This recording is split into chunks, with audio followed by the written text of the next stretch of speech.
which we're doing very well. There'll be a meeting on that tomorrow in Doha, and to go into Qatar. I think they've already left, or they're just about getting ready to leave. So we'll see how that goes. But we're doing very well on that front. But the meeting in Doha is going to be.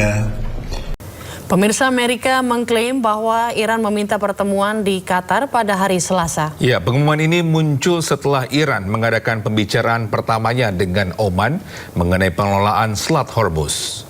You know, oil prices are way down. We hit $69 today. It was higher than that prior to the denuclearization of Iran fight that we have, which we're doing very well. There'll be a meeting on that tomorrow in Doha, and to go into Qatar. I think they've already left, or they're just about getting ready to leave. So we'll see how that goes. But we're doing very well on that front. But the meeting in Doha is going to be perhaps important, perhaps not. We're going to find out. But we're winning militarily. It's almost won militarily, I would say. And it's really very simple. It's the denuclearization of Iran. We don't want them to have a nuclear weapon, and they're not going to have a nuclear weapon. And they've agreed to that, in all fairness.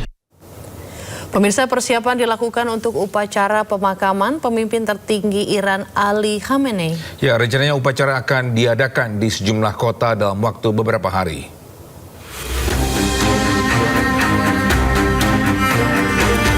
Persiapan sedang berlangsung untuk pemakaman mendiang pemimpin tertinggi Iran Ali Khamenei. Truk dan derek bersiaga di luar Masjid Agung Teheran, tempat sebagian dari prosesi pemakaman dijadwalkan berlangsung. Sebuah platform besar juga terlihat yang diperkirakan akan menjadi tempat jenazah Khamenei disemayamkan selama upacara. Upacara nantinya akan digelar di Iran dan Irak, mencakup beberapa kota selama beberapa hari. Jenazah akan dikembalikan untuk dimakamkan di makam Imam Reza di Mashhad, Iran yang dijadwalkan pada 8 Juli mendatang.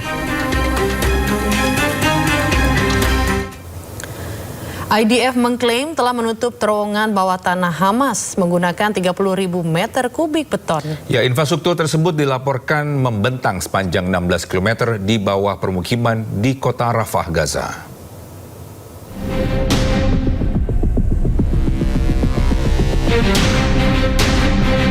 Pasukan militer Israel atau IDF mengklaim bahwa terowongan bawah tanah Hamas sepanjang 16 km telah ditutup oleh Zionis Israel. Infrastruktur tersebut dilaporkan membentang di bawah kawasan permukiman, termasuk masjid hingga sekolah di kota Rafah, Gaza. Dalam 3 bulan terakhir, pasukan Zionis Israel bekerja menutup lorong-lorong bawah tanah menggunakan lebih dari 30.000 meter kubik beton. Terowongan Hamas sedalam 25 meter tersebut mencakup sekitar 80 tempat tinggal dan berfungsi sebagai pusat komando dan logistik. Selain itu, IDF juga mengklaim bahwa jenazah Letnan Hadar Goldin, perwira pasukan IDF yang tewas di Gaza tahun 2014, ditemukan dalam terowongan tersebut. Pasukan Zionis Israel menyerang kamp pengungsi Kalandia di utara Yerusalem yang diduduki Israel. Ya, mereka melemparkan gas air mata dan mengusir paksa para pengungsi Israel.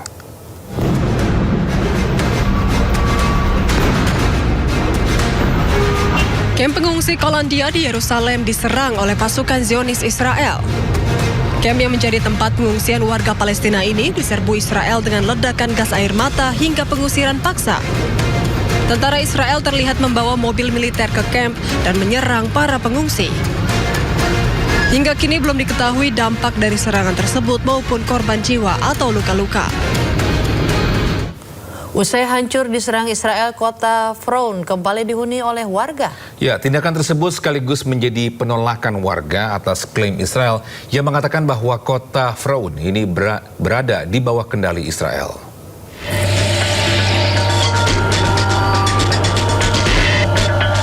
Konflik yang terjadi antara Israel dan Hizbullah yang berlangsung cukup lama menghancurkan sejumlah fasilitas dan permukiman di wilayah Lebanon Selatan, salah satunya kota Frown. Runtuhan bangunan nampak di sepanjang tepi jalan yang sepi usai gencatan senjata antara Israel dan Hizbullah beberapa waktu lalu. Meski begitu, sejumlah warga mulai berangsur kembali ke kota Frown untuk memperbaiki rumah-rumah yang hancur.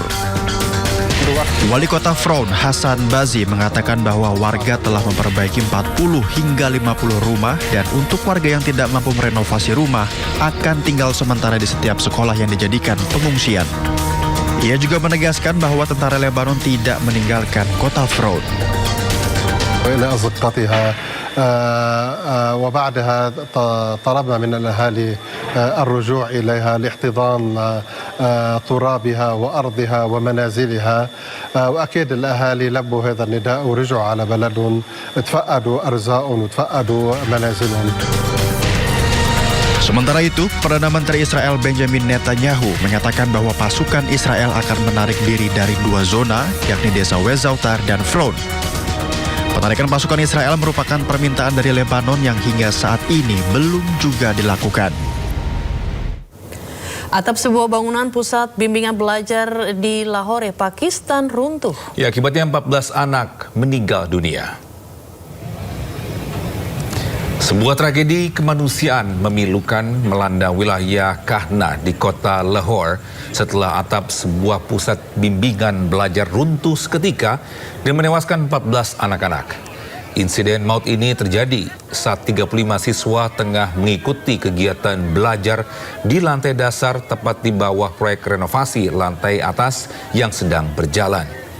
Warga sekitar pun langsung mengevakuasi para korban secara manual sebelum akhirnya tim penyelamat darurat tiba di lokasi kejadian. Polisi bergerak cepat dan menahan 2 orang tersangka termasuk pemilik bangunan.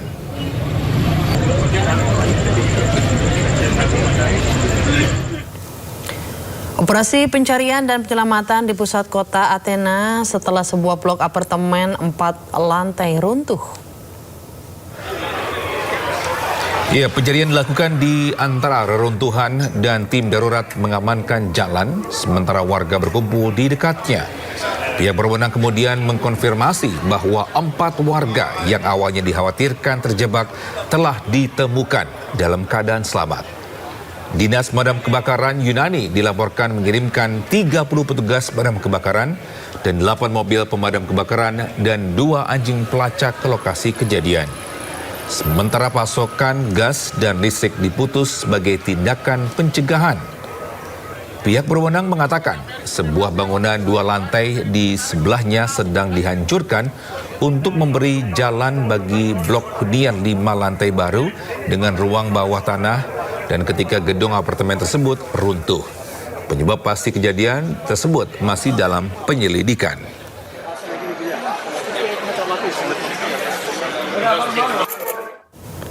Operasi pencarian korban selamat pasca gempa beruntun di negara bagian La Guaira, Venezuela resmi dihentikan. Ya, operasi dihentikan usai dipastikan tidak ada lagi tanda-tanda korban selamat. Otoritas setempat menghentikan pencarian korban selamat di wilayah Carabayeda. Alat berat yang dikerahkan saat ini digunakan untuk menyingkirkan puing-puing bangunan yang runtuh. Langkah pembersihan dilakukan usai dipastikan tidak ada lagi jenazah ataupun korban selamat yang tertimbun reruntuhan. Jumlah korban tewas akibat gempa mencapai lebih dari 1.900 jiwa, sementara korban luka lebih dari 10.000 orang.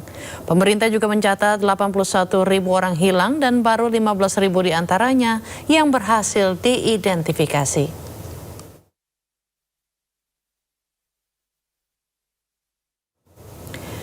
Bagai keajaiban, seorang pemuda berhasil diselamatkan setelah terjebak selama 5 hari di bawah puing-puing reruntuhan akibat gempa bumi yang mengguncang Venezuela Rabu lalu.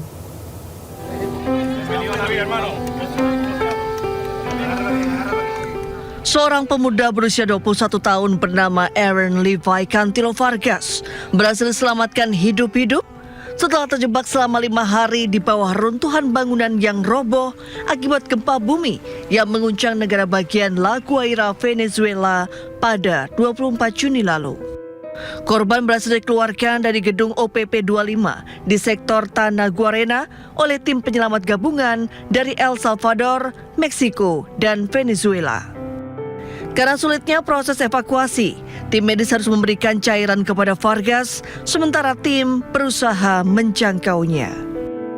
Setelah berhari-hari proses evakuasi, warga diselamatkan dan dibawa ke rumah sakit untuk menerima perawatan medis. Vargas menceritakan bahwa ia adalah satu-satunya yang selamat dari gedung itu. Ia mengucapkan terima kasih kepada tim darurat yang telah mengevakuasinya dan Presiden Nayib Bukele yang telah membiayai perawatannya. Korban juga terus mengucap syukur kepada Tuhan atas keajaiban yang terjadi sehingga ia bisa selamat dari maut. Gracias, de verdad, vuelvo y repito, gracias por todo. Yo no merezco esto, pero creo que Dios utiliza influencias como la de usted para que todo esto se pueda cumplir.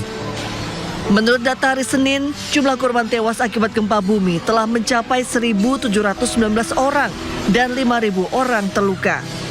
Sementara jumlah total orang yang terdampak telah meningkat menjadi lebih dari 15.000 di seluruh negeri. Ya.